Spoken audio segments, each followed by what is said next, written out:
I thought I'd do something kind of fun. I want to compare Nintendo Switch Online's Virtual Boy accessory to the original Virtual Boy, and then compare both to a modded 3DS with Red Viper to kind of see which system is the way to go if you want to experience the Nintendo Virtual Boy. Now, I picked up the original Virtual Boy right around the time it was flopping. So it was on clearance at some retailer. I went with my friends to the mall and I just saw it there. It might have been $40, $60, something like that. So I picked it up with obviously the packing game, Mario Tennis, and Wario Land, which I picked up, I think, used at either a Software Etc. or maybe even a Blockbuster. I'm not sure, but those were the original games that I had. So I was invested in this emotionally, even if it was a complete commercial failure. But if you picked one up back in the day, if you were someone who actually tried to like this thing, or you've picked up where you're considering buying this $100 accessory, I want to talk about how they perform relative to each other. And then, like I said, can we possibly do better with something like a modded 3DS? So, visually, on first glance, they do look pretty similar.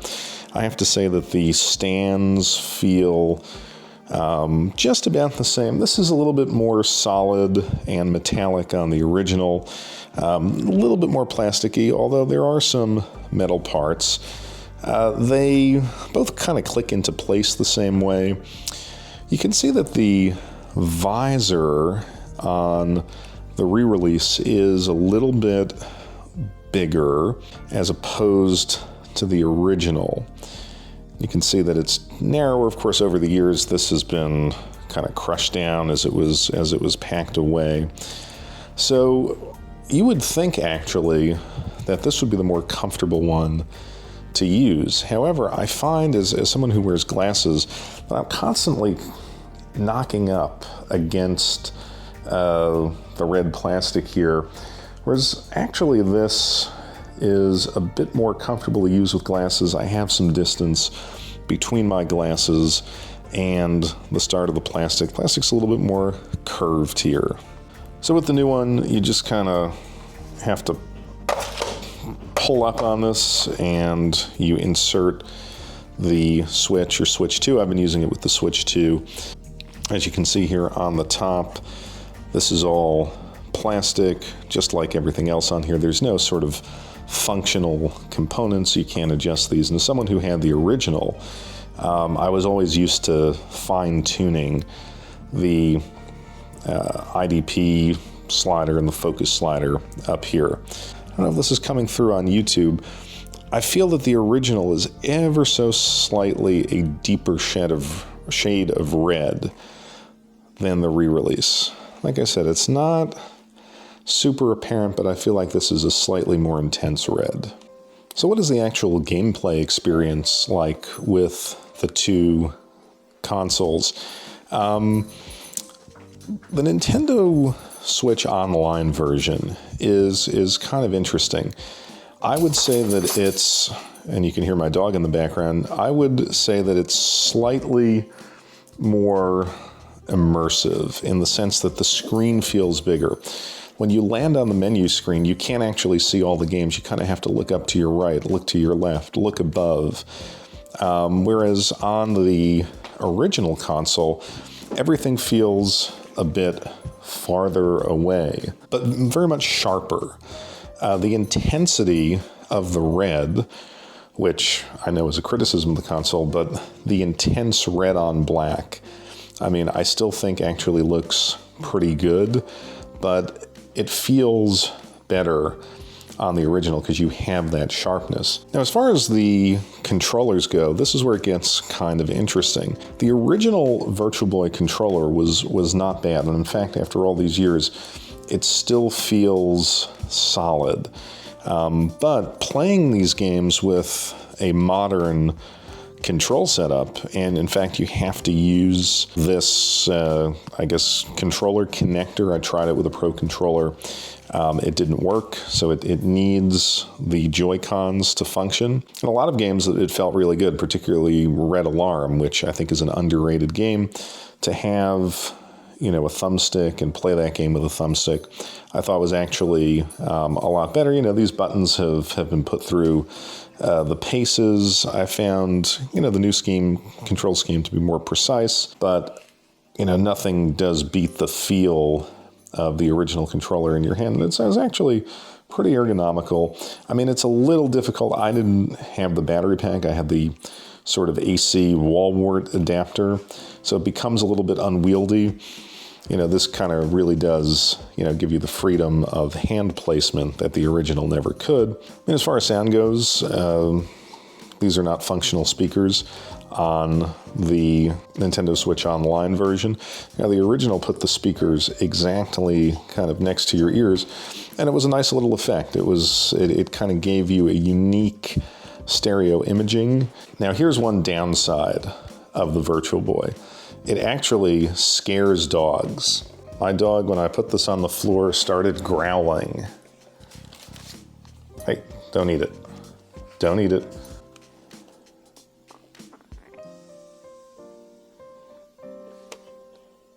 Now, if you've played either of these, or if you had one of these back in the day, you will know that this is an ergonomic disaster. I cannot begin to tell you how comfortable I am right now. This was perhaps the most uncomfortable console that you could purchase. And the accessory really does capture that. As a kid, I wasn't too bothered. I was a lot physically smaller, and somehow my face lined up with the viewfinder. Now, unless you're stacking it on some books, you're kind of like leaning over, looking down into the viewfinder, and that really creates a lot of neck strain. I can't play this either of them, for more than 20 or 30 minutes. Don't really get nauseous, but it is really, really challenging.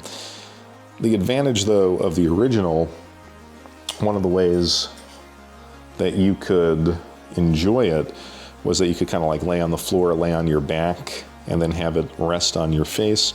A little bit harder to do with the Switch, and again, you don't want to scratch the screen on the Switch too, so I wouldn't try it with this one. Now, the question is, do you pick up an original Virtual Boy for a couple $100 and then have to pick up all the games, which are going up in price? Do you grab the Nintendo Switch Online version for $100 plus the cost of a subscription? Or do you have a 3DS, and can you install custom firmware? This is Red Viper, and I have no way to capture 3DS footage other than doing this. But as you can see, if you have access to a ROM library, this is a very, very convincing way to experience the Virtual Boy. You get a very, very solid 3D effect. The one thing, you can see it even kind of emulates that start screen. The one issue is that the red color used on this is not as brilliant as what you would see in the original or even on the new Switch Online version. But if you want to experience this library, I really think this is the way to go. If you have a 3DS, and you can find all sorts of guides online, how to jailbreak it, how to install custom firmware. There's a lot you can do with a modded 3DS, and it's actually a modded 3DS is one of the best consoles that you could possibly have. This is just one little aspect of it. The feeling of playing this console is really unlike anything else out there in gaming. Wario Land is good. Red Alarm is good. So there's some fun to be had in the feeling of neck strain and the discomfort to get those 20, 30, 40 minutes of pleasure is something that you really will not find anywhere else. So what's the bottom line? What is the best way to play the Nintendo Virtual Boy? As I said, Red Viper really does have a lot going for it. It's free, the ROMs are online, and the 3D effect is incredibly solid.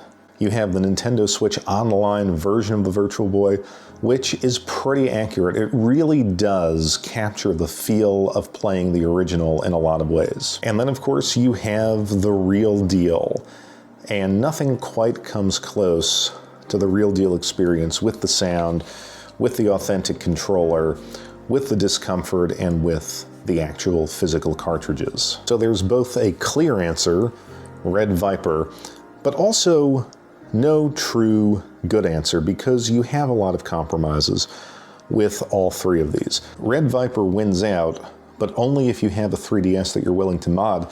If you want to go out and buy a 3DS these days, prices have really jumped.